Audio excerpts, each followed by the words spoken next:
So 3 crucial things about motivation. First of all, never pursue something and think that you have to do something out of duty.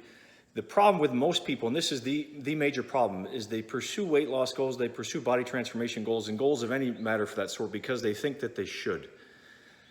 Consensus reality and societal thinking says that they should go on a diet, they should lose weight, they should look a certain way.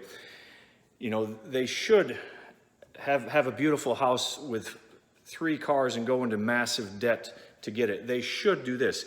Anytime you do something based off of duty, based off of I have to do this, I'm guilted into doing this, it's always short-lived. It's going through the motions, this perfunctory behavioral activity that creates a pattern internally of subconscious resentment. And not only do you resent the activity, you fight against it, and it's always going to be fleeting and backfire on you.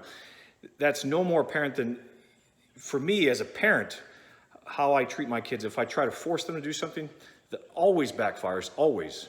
It has to be your conscious decision. You have to want to do it. And particularly, if you don't want to do it, stop feeling guilty about it. Stop pursuing someone else's goal that they have for you. Stop living based off of a program that says I need to please everybody around me and get permission from other people around me before I can feel good about myself. My body has to look a certain way. I've got to please my parents, my peers.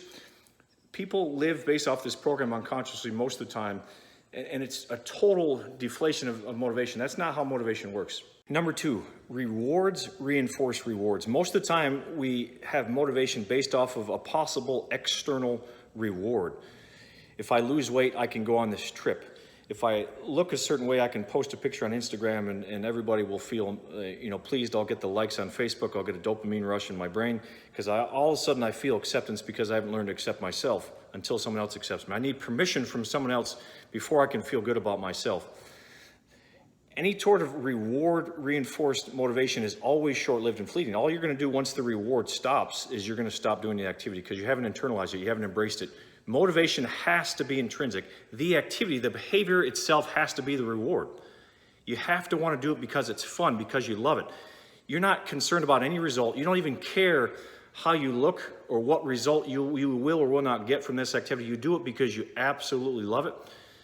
And it makes you feel expansive. That's what exercise, that's what eating health consciously and mindfully should be. The goal should never be, I want to look a certain way. It should be, I do it because I love it. I don't even care about the result. I just love the way it makes me feel. And once you get into that mindset, that state of being, the body, the life of your dreams, everything comes into form. And that brings me to number 3, perhaps the most powerful. You don't lack motivation, really. You think you do. You actually lack a sense of newfound and heightened identity. We live based off of a program in our brain that has this image of self. I'm someone, you can, whether you say it or not, your subconscious, for most people, thinks I'm someone that exercises and eats healthy in spurts. I binge and purge, that's just who I am. I try my best, but who I am at the core is someone that never sticks with anything. As long as you have that limiting belief, as long as you maintain that identity and image of self, motivation will never work. The whole idea of motivation is to get you to this point where you transcend motivation. You don't need motivation. True long-term thinking, long-term being is goalless thinking. You don't need goals. You live from a state and a place of identity, of who you think you are, that externalizes itself and projects itself into the world in everything you do, say, think, and every behavior that you have. And that's often, just a reality and a fact, scientifically proven, that people don't want to embrace. They want to be a victim of what happens to them rather than the source of creation of everything in their life. So you get to a place where you say, I am someone who loves to exercise. I'm someone who always exercises. It doesn't matter if it's raining, doesn't matter if I feel grumpy, doesn't matter if I got up late, doesn't matter if I missed sleep. I'm always going to be consciously aware of how I eat and how it makes me feel.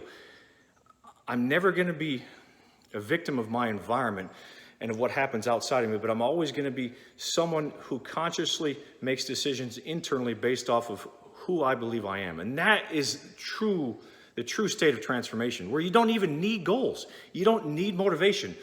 Motivation can get you to a point, but you've totally rewired your nervous system and your brain from the inside out and says, this is how I react in these situations every single time. And it doesn't matter wind, rain, shine. I'm unconditionally this person. Nathan Clark, ChooseAmazingLife.com, train your mind, transform your body. Thank you guys for stopping by.